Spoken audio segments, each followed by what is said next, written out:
Here we are now, gathered in Boulder County, Colorado. What comes to mind when you envision this land?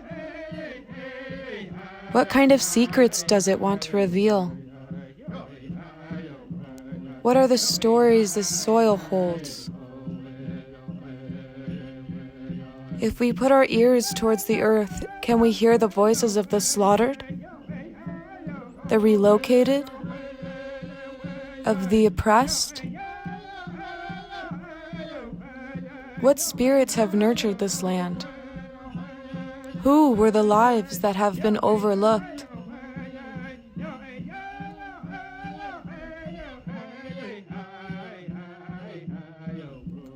Boulder's history is full of complexity and pain, much of it washed out by generations of settlers, masking the truth below painted lies. Here we are, now, where history meets the present,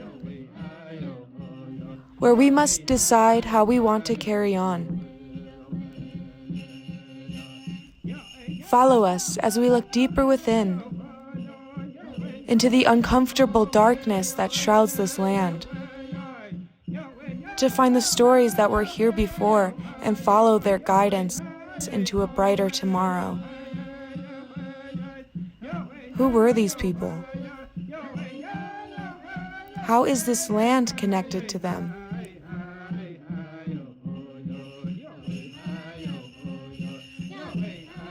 First, let us look into the past. Before the arrival of the Europeans, this land was vibrantly alive with people of the land that knew the ebbs and flows of nature. They moved with the seasons like the buffalo, the birds, and the elk. These were the Ute, the Arapaho, the Cheyenne, and the Shoshone. Like the knotted roots in the soil, their stories intertwine and share the same connection with this land. The discovery of gold led to empty promises and broken treaties between the foreigners and the natives. The colonizers were so committed to silencing their voices, to taking the power and stealing the land. This is the most apparent when seeing the relocation of these indigenous communities caused by the establishment of Boulder County, which led them to move to Sand Creek, the site where hundreds of Arapaho and Cheyenne children, women, and elderly were massacred by the settlers. Land of the free is just a metaphor. The stories are muffled in the sand and have never been told in public schools. They've been simply brushed over with the slice of turkey and pumpkin pie. Once they took control, they sought to reintegrate and re-educate these communities to better assimilate into the new world. By placing the younger generations of these communities into boarding school, they sought to now steal their tongue, their stories, their identity. Genocide became slow and silent, causing generations of trauma and pain. Like a plant pulled from the root, these communities lost all access to their origins, to the land which nurtured their very being.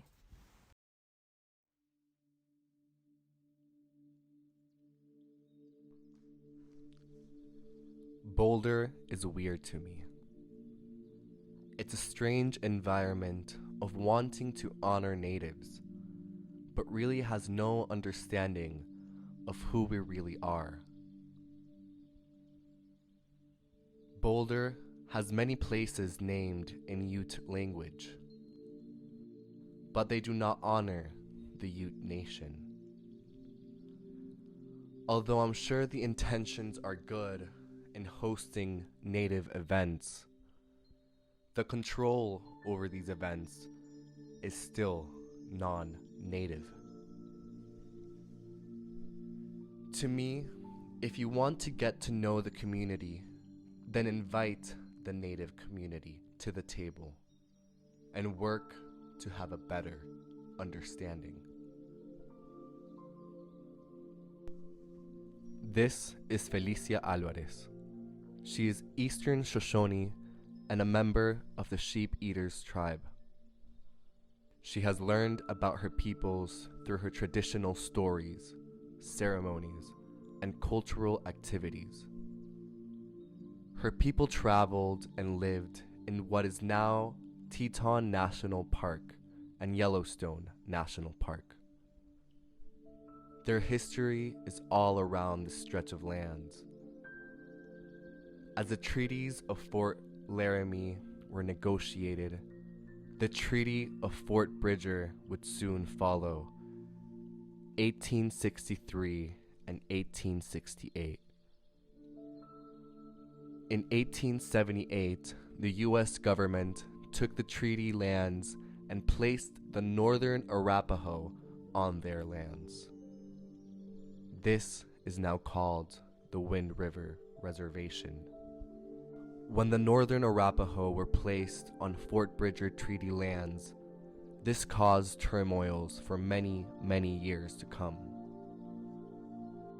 Chief Washakie, the Shoshone chief, was against this placement, for the Northern Arapaho were an enemy tribe against the Shoshone peoples.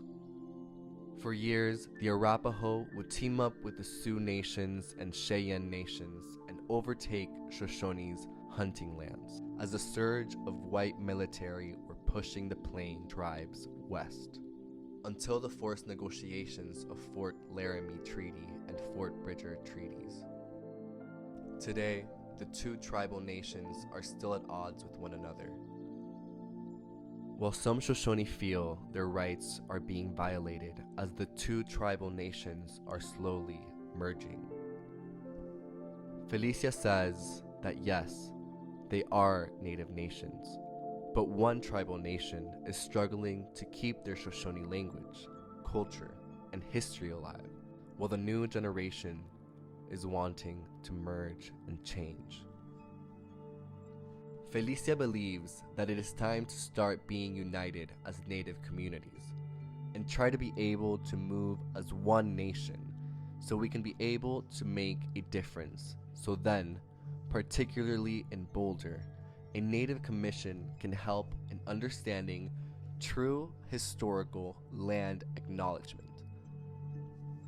This commission can help in advising in events, history, appropriations, and understanding. They can be the liaison between Boulder and the Native community.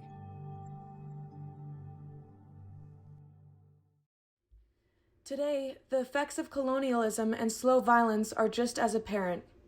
It is the responsibility of us all to hold space and hear the voices of the indigenous people who are still battling these ongoing injustices. Here joining us today is Andrea to discuss the effects of Boulder's troubled history and to offer insight to the present-day experiences of communities and the people affected. My name is Andrea Yoloteotl.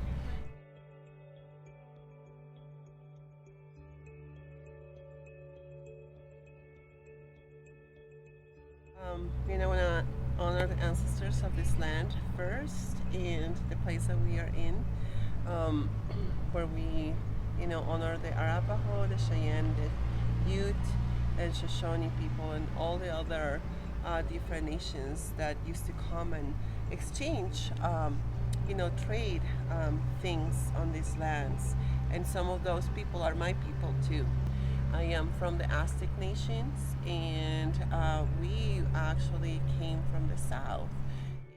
The interrelationship that we have, particularly here with these lands of Colorado, here down to Boulder, and where, this area used to be an exchange of culture and food and ritual, we exchange also languages. Actually, I just met recently with the Shoshone people, and they were saying, like, oh, you are our sister tribe.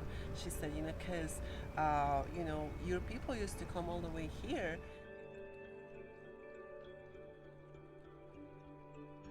This was not a residential place actually here in Boulder for for the people all the time, but it was more hunting grounds, and it was more about harvesting and stuff like that.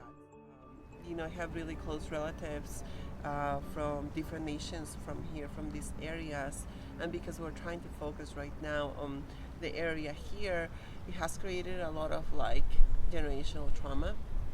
It has created a lot of like generational displacement, which it creates an impact not only in the ancestral memory of living, and it creates also a disruption on the connection that you have strictly with the land.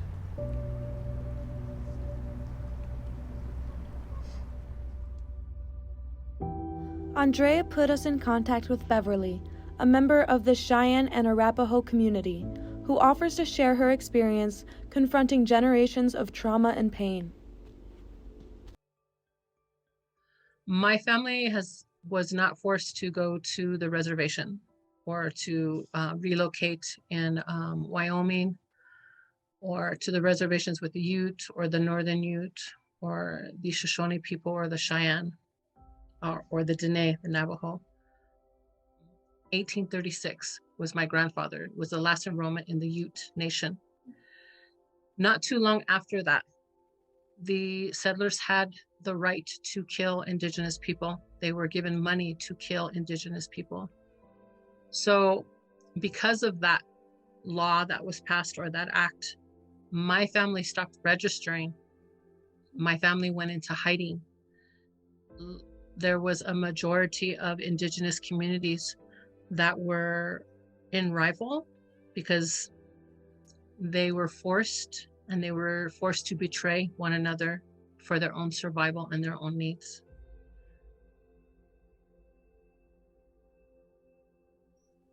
I know with my family, there has been no talk about who we are or what we are, and that tells me there, because there was genocide, that my family was forced to pretend that they were something that they were not, and which meant also not to talk about their history.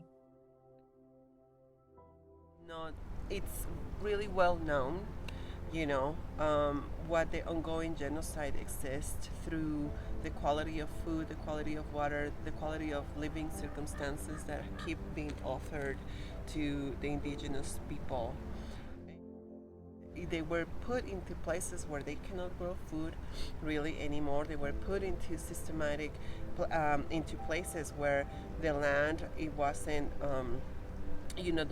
the land and the weather conditions were going to be not in favor for them to survive, and they are actually, still predominantly, given the worst quality of water, the worst food systems by, creating food deserts around them.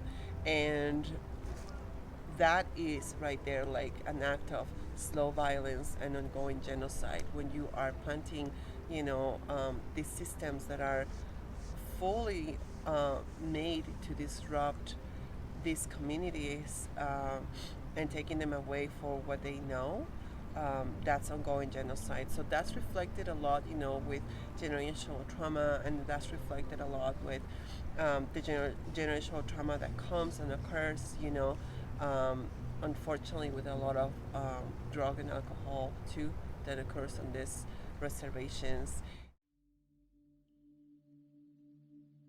Because we were relocated and forced to pretend we were something that we were not, the one thing that my family has had for 5 generations that I can count and go back is alcohol. There has been huge drug use and alcoholism, sexual abuse, domestic violence, and rape. I'm the first person in my family to get sober, to start questioning who we are, where do we come from, Why is there such a huge mystery? Where are our stories? Like who are we as people? Because we didn't grow up with our tradition and our culture, I grew up in the Western culture. And I was taught that Indians were bad people. I was taught that the cowboys were the good people. And I had this huge battle of always being in two different communities, but not feeling accepted. Why are there so many secrets? Why are there so many hidden secrets? The history of my family has been eliminated. I mean, completely wiped out. And I grew up with this feeling so confused. Who am I? Why do I feel like I don't belong in this space, especially being here in my own body and being in my own place in my home, being in my own place in the schools? Like I felt displaced and I didn't belong at all for a long time. And it was very eerie for me. And it was like I needed to be told who I was, but no person could give me an answer. No living person anyway. I did what most people do when you have a lot of pain and a lot of trauma. I turned to drugs. And I was running to something, like running to something to ask for help, but not knowing I needed help, just running away from what was taking place here and feeling a lot of pain in my body. Felt a lot of pain in my body. When the spirits started to talk to me and I thought I was losing my mind, I decided that I was going to start listening. That, I heard a spirit tell me, do you want to live? And I was like, yes, well, this is what you need to do. I said, okay, the land is talking to me. And at this time, my relationship with the land, I didn't have a relationship with the land. I didn't even have a relationship with my own body. I had no understanding of this. I said, you know what? I'm going to go home and start meditating because there's something here that feels familiar, but I'm not sure what it is.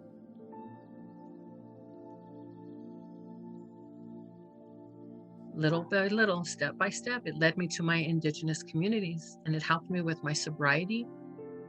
And I went to it every day because I felt the unconditional love. I felt this surrender. I felt this deep release of all the shame and guilt I had been holding on to.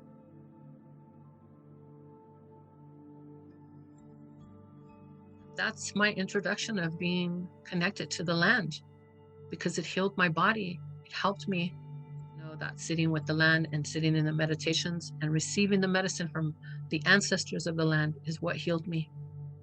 So I may not have been raised with my tradition and culture, but what my ancestors come from, who my ancestors come from in their relationship with the land, called me back. I like being connected to my community and sharing our stories. I realize how important our stories are. They are the medicine that heals us. They are the medicine that gives us hope. They're the medicine that really helps the connection to our ancestors who are here with us, but not in the living form, because they're right here with us. They never leave us.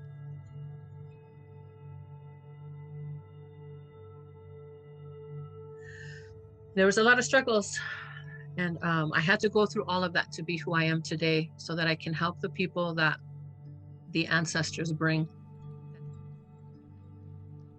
If these communities truly offer not only a way to support the land, but to bring healing through their interaction, what is keeping them from fulfilling these intentions? Well, we don't have land. We don't have the land to be able to create community and have security and reciprocity for the ceremonies that our community holds, our communities do, so that we can bring reciprocity to all of the bloodshed that's been here, to the land and to the people. The land is holding that vibration, and that's part of our work. Is we are here to learn, and we're here to learn how to bring balance to oneness with the harmonic resonance.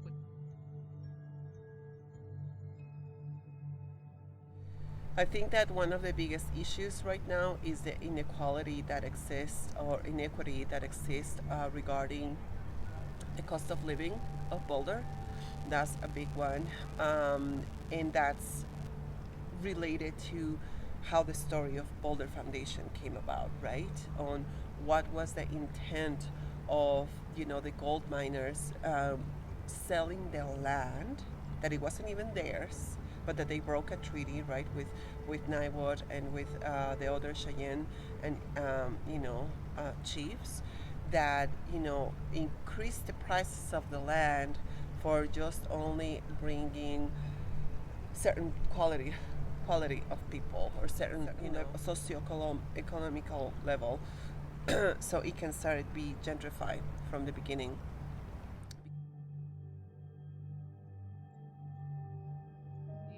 We have to borrow people's lands. We have to ask people if we can use their land. And we come from these lands.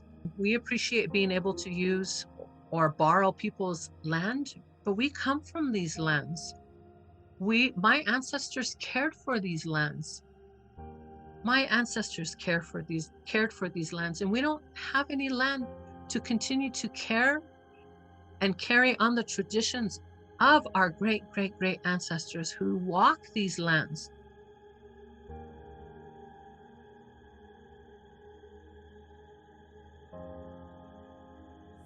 It is very sad to see that most, native people are not able to really come and live here on what is their land. And this is why the movement is such it's so important, like the land back movement, because it's talking about, like, not only honoring the land as a living being and creating the relationship with her as as we used to have it, but also to be able to give it back to the people that were massacred on these lands, to take care of it in a good way. The social economical status that Boulder continues to support, it continues to prevail the issue of economic injustices, and the reality of keeping only, certain people around.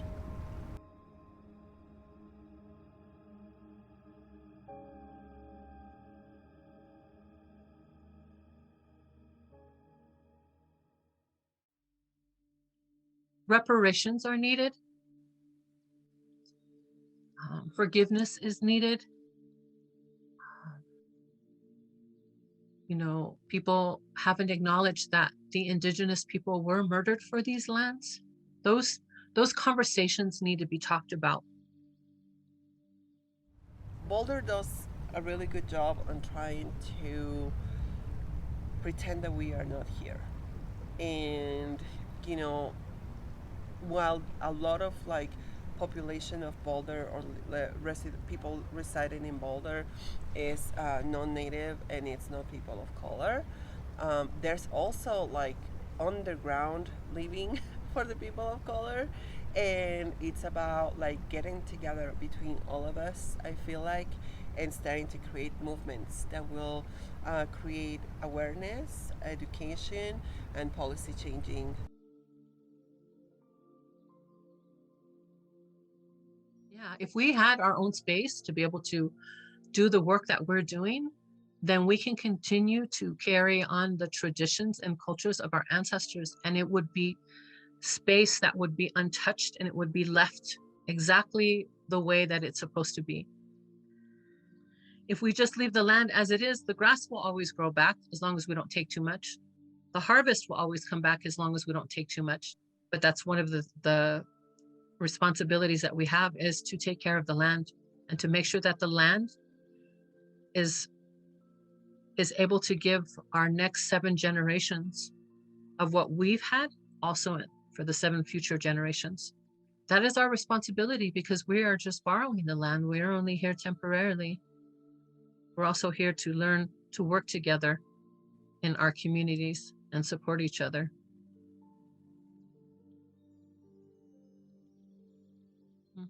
I wish someone would donate land to the communities that are out here doing the work. Why not gather community together, get some money and resources, and buy land for the indigenous peoples here? That's what I would feel would help with reparations, or donate, and then we would go get the land, because that's really what we need. It hurts my heart now that I've been in a community that we always have to constantly be moving. There's a lot of lessons to learn in that, on adapting with things. But when we are bringing medicine to the land, and the land is bringing medicine to us, and we're bringing medicine to the community, we just want one place where we can just stay and be in community and have that as our stability, have that as security. We deserve that. We deserve to be able to have a place where we can constantly go to anytime we want to sit in ceremony without feeling like we're disrupting or bothering anyone.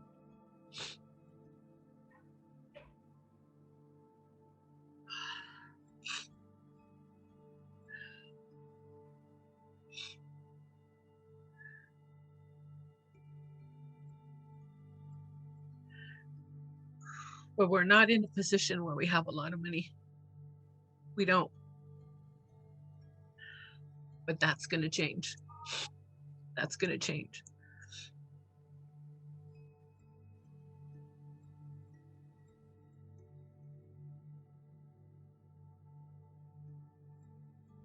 I just encourage you to keep educating yourselves about the true story on Boulder Foundation, and like really trying to understand how you can become an ally without allowing your whiteness to come through, and without coming with the white savory complex, nor like the overtaker, or the entitlement that the white mentality can have, and just to really allow, to find some way on how to bring back the power to the people of color that lives around here.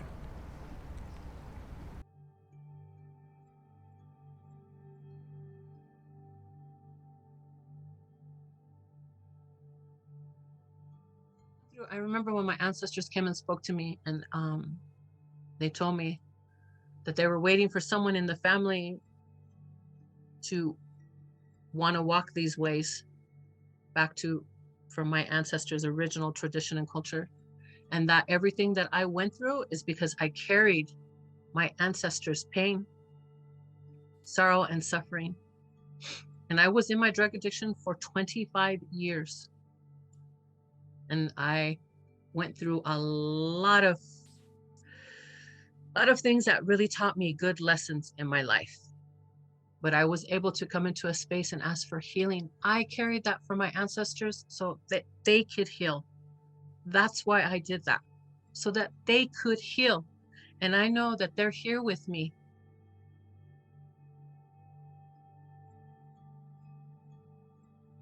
I can only share with you with what I've experienced, and that is to go sit with the land and start asking the land for help, ask for healing, ask for balance, ask to be opened up, to be able to see things past your own limited beliefs.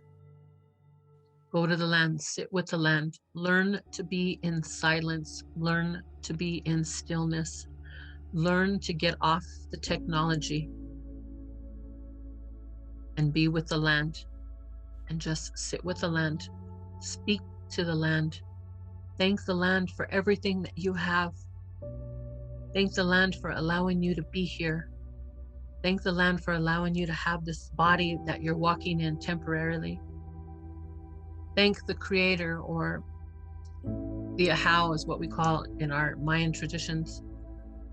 Be thankful for what you have, and go have a conversation and start creating a relationship to where it's someplace that you go to be with respect and honor. Learn to move past yourself and do things by being with the land.